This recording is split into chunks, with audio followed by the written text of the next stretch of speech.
There are things that you do every day that can essentially be an exercise, but you're doing it in the wrong range of motion or your body is twisted. So if you have the idea of what you want to work on, okay, you just whatever activity you're doing throughout the day, pick that muscle, and there's an exercise you could do with that activity, contracting that muscle and moving in the right range of motion to protect your back and your joints.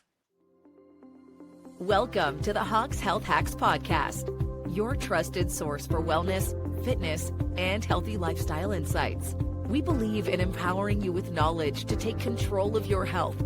Join us as we explore the latest in self-care, share expert advice, and guide you on your journey to optimal well-being.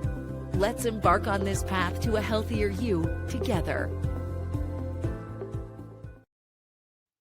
Hi, and welcome to my second episode of Hawks Health Podcast. I am here today to discuss with my husband, who is a fitness expert and has influenced my life greatly with exercise and fitness and does so much with our day to day with our patients. But I have him here on this podcast as my guest today so we can kind of talk a little bit more with you on how to get more regimented with your exercise and some hacks maybe that can be implemented in your life. So, Don, thank you so much for coming on Thank to you my for having me. Oh, it's a pleasure. So I just want to dive in right away and to our listeners, give a little background about you, that you have been a lifelong fitness advocate, working out, as you shared with me, since you were 14 years old, which changed the trajectory of your life, Hmm.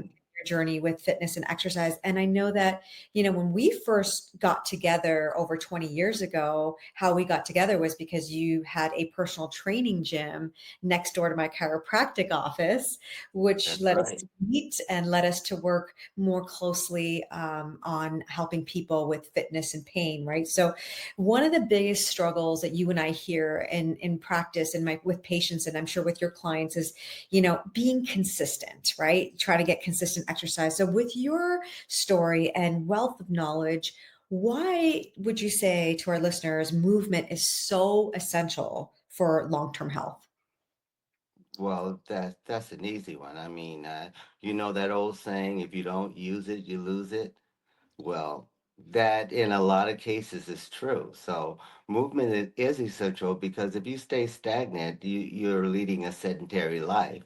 And of course, I view this as a machine, and we're all machines, just like a car. If you leave a car stagnant for a long period of time, you know, the parts on it are going to start wearing out and they're not going to be operating the way they should be. So it's the same thing with the human body. I mean, you have to use it, you have to move, you have to create that blood flow, and that's very important as far as health goes.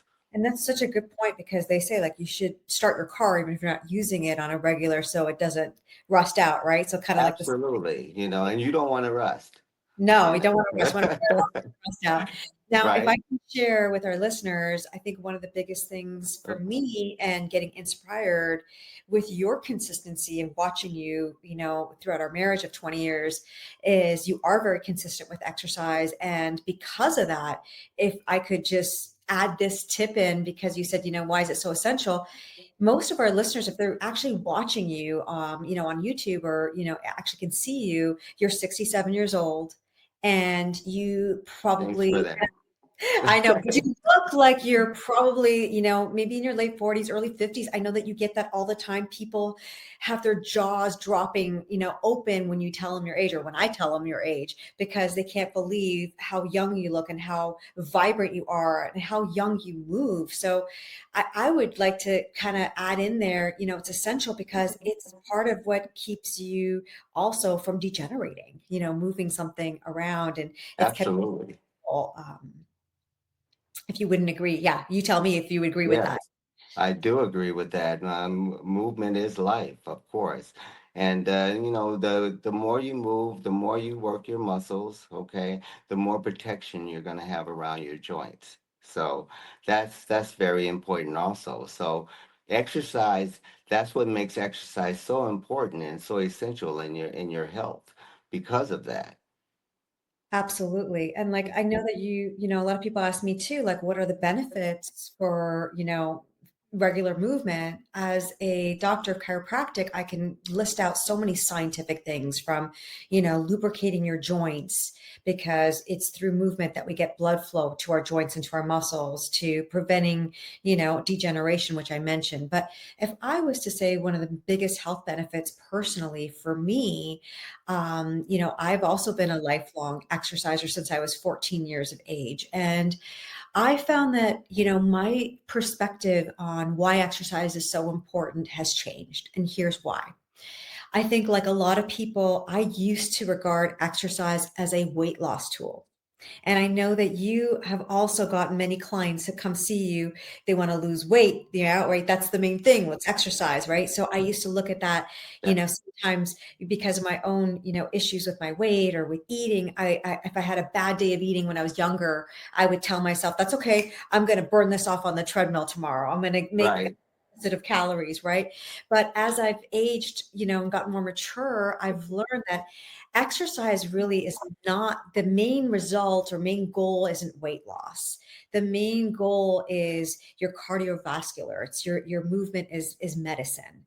It's Exactly. protecting your joints, and also it's for the chemical releases of our body, the endorphins, the dopamine, things that are, antidepressant, anti-anxiety is linked to just movement, without having to take a pill per se, right? So now for me, movement, why it's so essential is because it's what keeps me youthful. It keeps my body strong and able to do the things I need to do, in terms of taking care of patients and moving people around. So it keeps me healthy, it keeps me strong, it keeps me young. Right. Weight loss is actually probably more tied up into our diet, which we'll talk about in another future podcast, of course, all about So, food. Yeah. Doc, is that some of the biggest mistakes you see people make leading to injury and exercising, you know, categorizing their fitness to weight loss? That's one of your big deals, right? Absolutely. And that's a great question about the mistakes, because I think the fastest way a lot of people get injured, when they are exercising, actually, there's probably like two main things, I would say, maybe even three. Okay. Hmm. First off is they're not warming themselves up. And Okay. and I know you see this with me in office with our patients, right? People come in Right. after, trying, maybe to run or do something on the weekend, but they pulled a muscle. Why? Well, you didn't warm up. You didn't even think about stretching and warming up your body by just doing some simple stretches of the muscles you're about to move, breathing and releasing and kind of getting that flexibility can definitely Hmm. prevent injury, right? So that's one big mistake. The second mistake that I see frequently is people who try to go from 0 to 100. So perhaps this is the person who has weight loss as their goal, and they maybe haven't worked out in years, right? But they're remembering themselves to the time when they used to work out, and maybe they were Right. young and they were healthier, and they think that going in the gym they can do exactly what they did 10 years ago. So maybe they start lifting a heavier weight, maybe they start to run from zero, not running for years, and then boom, they hurt themselves. So sometimes our ego can get in the way of taking things one step at a time, which can lead to injury. That's Okay. true. That's true. So that for sure, without stretching. And then the third thing is knowing the difference between hurt in a good way and hurt in a bad way, because it's true, we can lift weights and it hurts, right? It's hard to lift, like, heavy weight. It's Hmm. also hard sometimes to move your joints around when you haven't moved around. But there is a difference between good and bad pain, and I would say to patients frequently, if you're exercising and you feel sharp pain, severe pain, something that is piercing and makes you feel angry, that's an alarm that I need to stop what I'm doing. Now, if you Hmm. feel soreness, achiness, that this is just fatiguing, this is just challenging, that's some type of a good pain you want to work through. So those are kind of the mistakes of not listening to your body, not warming yourself up, and then maybe hitting it Right. too soon, is what I find. And don't you Right. see that too? Like, I mean, what would you give advice to, someone who's dealing with injuries, for example, and they still want to remain active? Because I know that you get, I'm sorry, people with chronic pain, someone who's got a chronic injury and they come and see you, for training. How do you usually tell them to, like, stay active and prevent further injuries? Well, depending on the injury, okay, the chronic pain, you could just start really slow. And you know what? I have band stretches that you could do, many different kind of band stretches, depending on where the injury is and what the injury is. There's also, light yoga that you could do, which is essential for stretching and stuff like that. Best way to go for chronic pain, would probably be swimming. Swimming is an excellent exercise, for overall body strength. So there's many things you could do when you're hurting or have chronic pain, to keep yourself going, keep yourself mobile. And Don, I think that's like kind of what we try to tackle a little bit with some of the things we've done together. And then maybe our listeners don't know is, about 10 years ago, because of working together with so many clients and patients who suffered, for example, with back pain and couldn't exercise, we put together 3 different exercise routines for back pain sufferers. We gave specific stretching, like slower paced exercises that were effective, which is obviously available on Amazon Prime as well for anybody who wants to maybe check out our video. And then now, as we work together on our fitness app, Infinite Athletes, there is the ability, of course, as we put together, where you can choose, if you're rehabbing an injury, then certain exercises would be more geared for you. And then also in the app, we have stretches and things that will be a little bit more conducive for someone who is maybe dealing with a chronic injury or some sort of ache and pain that still wants to get healthy movement in. So, Doc, do you have any specific exercises that you recommend for improving back pain? I do. And I know you know what my answer is, but for our listeners, if I Yeah, was to simplify, if you're having back pain and you want to strengthen, and of course, one size doesn't fit all, you might want to, my disclaimer is speak to your right. doctor. I'm not examining maybe all of our listeners here, but one of the biggest things that I say to patients is anytime you're going to be maybe hurting your back or you want to protect your back, you have a back brace that you are living in constantly. And what is this back brace that we all have? That is our core. So every time you tighten your core, we tighten our core. Our core is the muscles that are not just your abs, but they're also the muscles that go all the way towards the back of the spine. So it's all the muscles that surround the front and back of the spine. So it includes your abs, includes the deeper tissues, includes the spinal muscles. So as soon as you tighten your stomach, and if you do as a listener right now, just suck it in right now with me. As soon as you suck it in, you'll feel all those core muscles engage.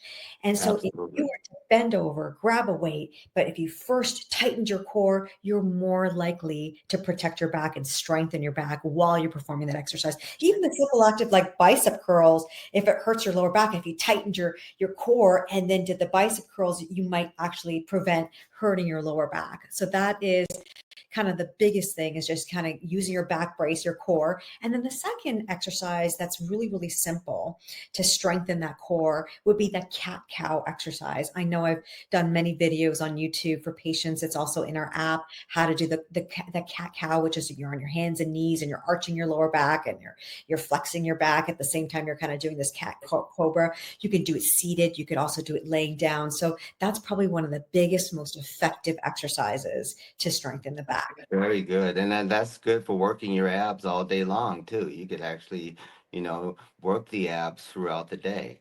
And you get more calorie burn out of it. Now, I know that we hear this often, Dawn, like, and that is probably even some of our listeners might feel like you want to exercise, right? The intentions are good. It's part of the goal plan, even maybe the beginning of the year, beginning of the month, beginning of the week, right?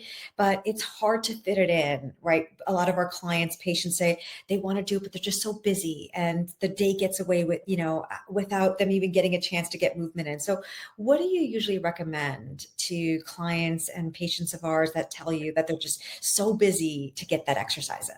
What's a good tip? Oh, oh, geez, there's no excuse for not working out. I mean, you can work out throughout the day doing your everyday activities, doing housework, vacuuming, and there are things that you do every day that can essentially be an exercise, but you're doing it in the wrong range of motion or your body is twisted. So if you have the idea of what you want to work on, okay, you just whatever activity you're doing throughout the day, pick that muscle, and there's an exercise you could do with that activity, contracting that muscle and moving in the right range of motion to protect your back and your joints.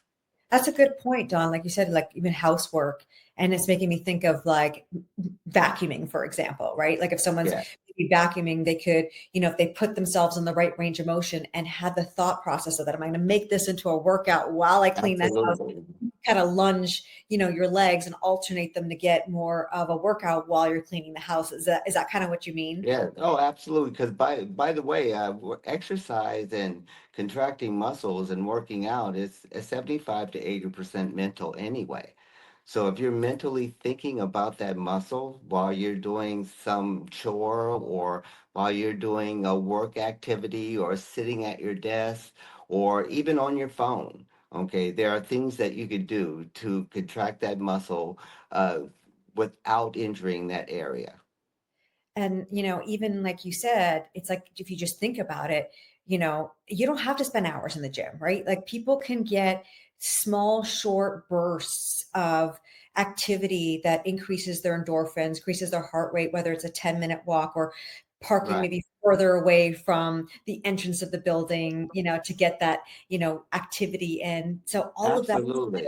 matters, even if they're not hitting the gym for a full hour or getting outside for a full hour, like even the 10 minutes at lunch break. Or Right. I also sometimes recommend to patients, why don't, if you're sedentary, you're sitting at the computer all day, can you take a phone call or a meeting standing up? You know, um, that would also be suffice for getting some more activity versus nothing. Yeah, 15 or 20 minutes of workout or movement each day is way better than a 2.5 hour or 3 hour visit to the gym. And then you don't show up again for another week or so. So when you do that, it's like starting over again. But consistency is what we've been talking about. Consistency is the key, right? And that's the Mm. hardest part is the start stop and not being consistent. So even if someone can get Right. consistent with little bits of movement, it's a great way to start getting more movement going versus not. Now, I do It want to is. switch gears if that's okay with you, Don, and Sure. ask you more of a personal question because when we first met over 20 years ago, and I introduced myself as the chiropractor next door, and that I was happy to help any of your clients that might need some help, with injuries or back pain or neck pain, shoulder pain. But one thing that you had alerted to me at the time, and I think you're 45 or 46 years old, it was that you had never been adjusted. You had not been to a chiropractor before, which blew my mind because I'm Right. like, how are you referring people and you have no experience as tight and fit as you are with chiropractic? It kind of like shocked me. So I guess my question for you is, how do you feel chiropractic has played a role, even for you in terms of, helping, and how does it help people recover from injuries, enhance their performance, or how did that actually work out for you? And I know that you're maybe biased because you're married to me, but I would love for our listeners to truly know what that means. Well, I wasn't married to you then, and my thing about that is, you know how you work out and you take care of other people and you totally forget about yourself because you're doing things for other people, okay? And you think, oh, okay, you'll wait on your own health status or your own, you know, health issues. So that's what happened to me, and where it's made it different in my life. I would work out and I would struggle through workouts because maybe my joints were out of alignment and I didn't even know this at the time. But I'm thinking, oh, I'm just too sore or what have you. But after getting adjusted and going through that process, I it clicked. This is what I needed. And moving my joints back into the proper place allowed me to work out better. Not only that, allowed me to sleep better because I wasn't getting enough sleep each night. And I would say, and I told you this a while ago, my first week of adjustments with you was the first time I slept through the night in years.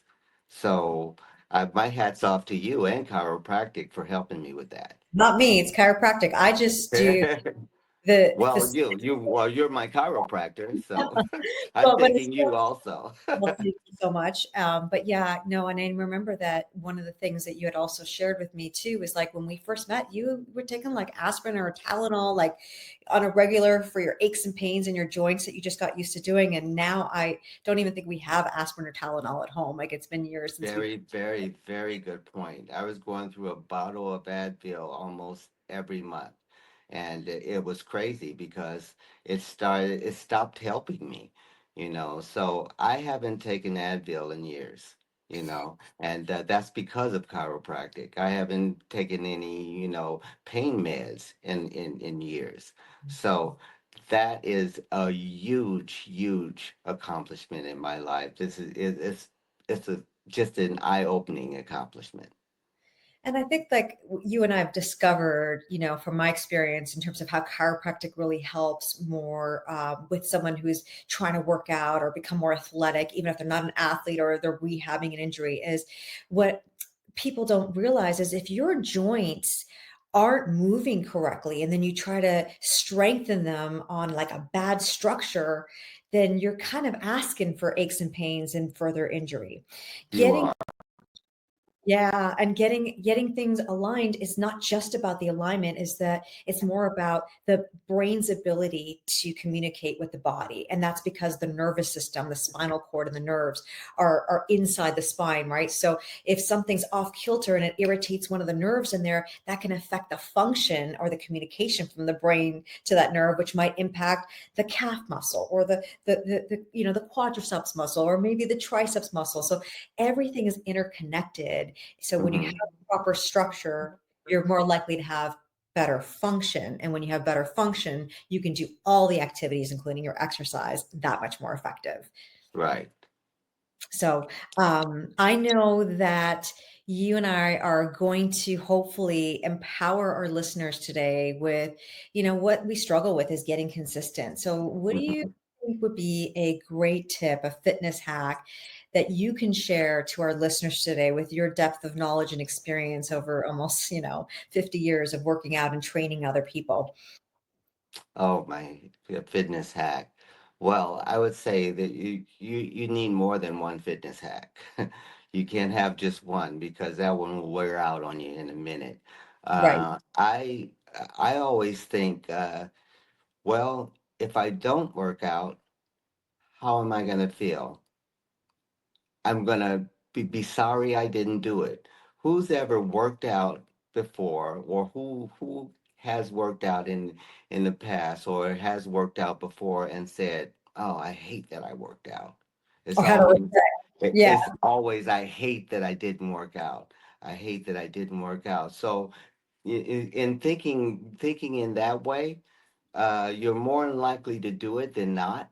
Okay, and it's the little things, like you said, you don't have to spend 2.5 hours or 3 hours in the gym. You can do little bits of a workout each and every day and get consistent with it. So that's the biggest hack I could tell people is if they're struggling to work out and struggling with being consistent with it. So start somewhere, start Start small, somewhere both small. counts. Okay. Absolutely. And, tell yourself, would I feel better if I don't? Or would I feel better if I do? Ask a good Okay. question for yourself. Yes. Okay. Ask that question to yourself. And the answer is always the same. I'll feel better if I do. It's just getting started. That's the whole idea. Well, I got to tell you, I can't remember any time in my years of working out since, like I said, I was 14, right? So over 30 years now, I am me regretting a workout, but I Mm. can definitely recall many regrets of days that I didn't work out and feeling that guilt And of, you regret it. yeah, Absolutely. that's a good point. Is like, are you hmm going to regret it to do it or you're going to regret not doing it? Right. When is it? It's always Right. doing it. So, great hack. So if And you have that kind of positive attitude, you're more than likely to be consistent in a workout routine and get a routine. Get a small routine for yourself that you can live with and that's easy for you. And trust me, once you do the easy stuff on a consistent basis, it'll make you want to do more and harder stuff. And I think that's a really good point because sometimes we skip the easy because we think it's not that impactful, that it's easy to That's right. forget about or easy not to do as well. But it's always those little things which I discussed in my first podcast. It's always the little things that can move the needle and it compounds over time to really making that bigger impact. Right. If there was probably, one simple actionable tip or health hack that I would probably share, to help empower our listeners to get more movement. And I would like to kind of share my health hack. And I would do work out, as you know, Dawn, we work out regularly, five, Mm-hmm. 6 days a week. We're really consistent over, many, many years. So, and I still struggle to feel motivated. And I'm Mm-hmm. sure that if someone who's regular working out and they struggle to be motivated to work out, that people who don't work out regularly are definitely struggling to stay motivated or to get motivated to get moving. So one of my biggest things I tell myself is two things I know. Okay. One, I often say this to you, Dawn, out loud when we're both dreading a workout is, you know what?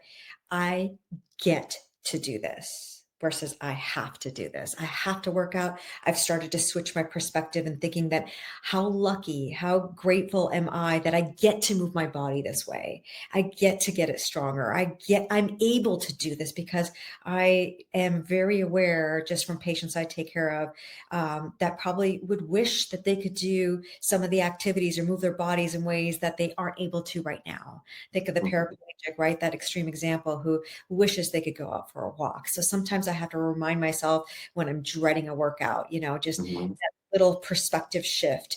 And the second health hack that's really important, and I also use on a regular basis to get myself to work out, because I can talk myself out of it just like anyone else, is get to 10 minutes. The power of 10. And here's what the power of 10 is. Scientifically, biochemistry changes when we get our heart rate up after 10 minutes, somewhere between 7 to 10 minutes for most of us humans, when we're pushing ourselves to breathe harder, to start moving, whether it's a power walk, whether it's, doing push-ups, whatever it may be that's getting our heart rate up. The first 10 Mm-hmm. minutes are usually painful. And that's because your chemistry is going. So after about 7, 8 minutes, guess what happens? The endorphins start going. The dopamine starts going, your chemistry, the hormones start changing. And what that chemistry is it starts to make you feel better. It actually starts to help you enjoy the exercise more. I know this firsthand every single time. And I know you, Dawn, know this too, because we talk I about this. do. I do. And I get to work out with you also. That is one of my good deals, my good hacks. But I have to admit, sometimes it takes me 15 to 20 minutes to get that going. But yes, you're absolutely right about that. But I always say, like, if you're listening here today and you want to start and you can talk yourself out of it, we all can. Us humans, right? Our brains can give us an excuse to not do something. Just think of the power of 10. Can I just do 10 minutes? And if you just did 10 minutes of movement, those short spurts, I guarantee that 10 will expand because you'll feel better at 10 minutes to do more if you give yourself the time to do more. And then, like you said, Dawn, earlier, it builds. Once you start doing stuff, it starts to get easier. You want to do more because it's like progress. You feel the progress. And it's Exactly. a good You want reminder. to do more. Yeah. Yes. So Yes. that would definitely, I think, be a game changer if you use it because it's absolutely a game changer for me. Even at this point, like I said, still have to, coax myself into working out and change my perspective on a day-to-day basis. We So both do. yeah, I yeah. do too. I have to That motivate myself. Hey, that's why we have each other. And that's why we're here today on this podcast, hoping to motivate our listeners to know that you got to start somewhere and starting small is still a great start. So hopefully, if you're struggling with exercise, you're not sure where to start, you can have access to, getting a little bit of like 10 minutes in, getting some stretching, warm your body up, start where you are, and, consider having a health professional help you if you're uncertain from trainers, physical therapists, chiropractic. Our fitness app, Infinite Athletes, is also another great place. If you're not certain and you want some more guided help from the two of us, we're happy to help people because we know movement is medicine. And so hopefully Exactly. people will put that more into their lives on a day to day basis. It's always good to have a partner. That's a good one too. Yep. Mhm. Hold you accountable, right? Just like we have Exactly. each other. But yeah, and that's what the app is about too. So we hold each other accountable. So Right. Dawn, thank you so much. This was great to have your expertise. And like I said, you've always been an inspiration to me. And knowing Oh, that age is just a number, your youth and your vitality is based on how well you move, how well you take care of yourself. So thank you for being such an example and well, inspiration to me. thank you for having me. Yes, absolutely. It's my pleasure. Well, if I didn't, I get in trouble with our marriage. I had to have you on. No, I'm kidding. Oh, you know that. So Wonderful. yes, this was fun. Well, thank you so much again. And thank you, listeners. We were so happy to have you here. And hopefully, you gained something out of this today with our health hacks. Thank you for tuning in to the Hawks Health Hacks podcast. We hope today's discussion has provided valuable insights into achieving and maintaining your health. Remember, your well-being is our priority. Visit us at hawkchiropractic.com or call 925-960-1960 to learn more or schedule an appointment.